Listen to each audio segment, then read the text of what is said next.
Tara, samahan niyo ako, gagawa tayo ng kamuti Q. Yan, binalatan ko muna ang kamuti.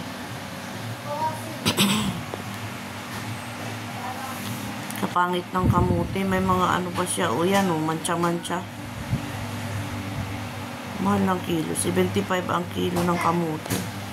Hindi na talaga kagaya dati ang presyuhan ng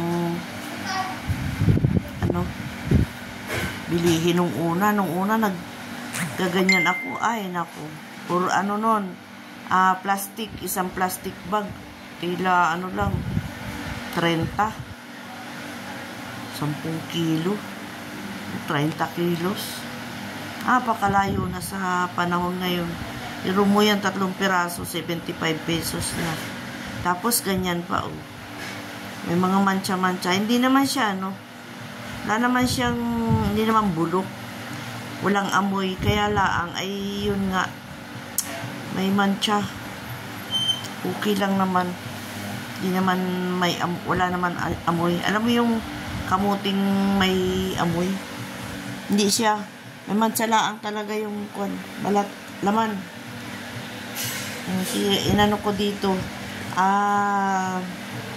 Pinira-piraso ko at aking apahangin-hanginan sa sikat ng araw din.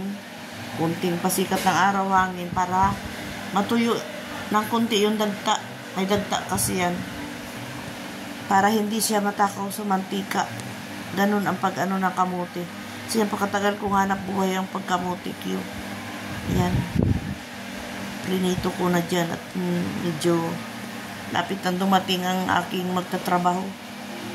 Si Mister, kailangan may kakainin pagdating ng bahay. Pang-alis ng pagod, pang-alis ng uhaw, pang-alis ng gutom. Minsan baya ay nadating ay talagang parang pakiramdam ko gutom na gutom, pagod na pagod. Kaya kailangan lagi siyang may kakainin pagdating. Ayan. Kaawa naman kasi alam natin yung mga ganyan. Siyempre pagod.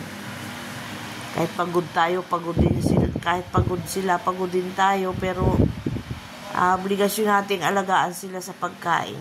Mga asawa natin, di ba? Kaya laki ng papel ng ng mga babae. Daming obligasyon. Ayan, nilagyan ko na siya ng asukal dyan. Ang nilagay kong asukal ay wala akong pula. Hindi na ako bumili dahil ay pareho din naman yun. Hindi naman ito pambenta kaya pwede na yan. Yun nga lang, hindi masyadong makulay. Pero dapat talaga ilalagay sa ganito. Kung pambenta, brown sugar para mas maganda. Ganon yun. Hindi naman yung pambenta, pangkain-kain lang yan. Okay na yan.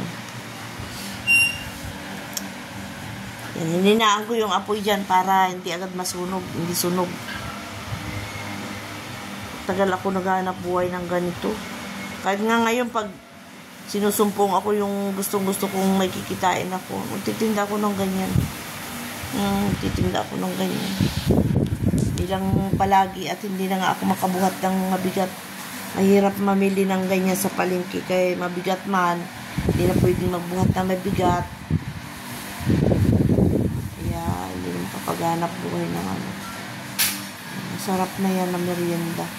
Tubig na lang ang niya kasi bawal din ang soft drinks. Ayan. Tingnan mo, hindi gaano kita yung asukal. Pero may nakakapit na yung asukal, hindi lang kita masyado gawa nga ng wash. Ayan.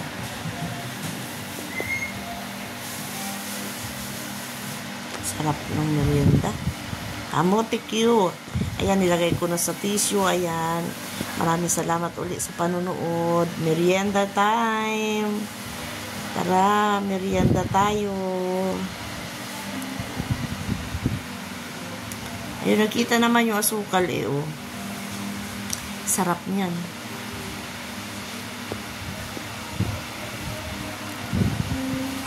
Tara na, merienda. Thank you for watching. Bye-bye.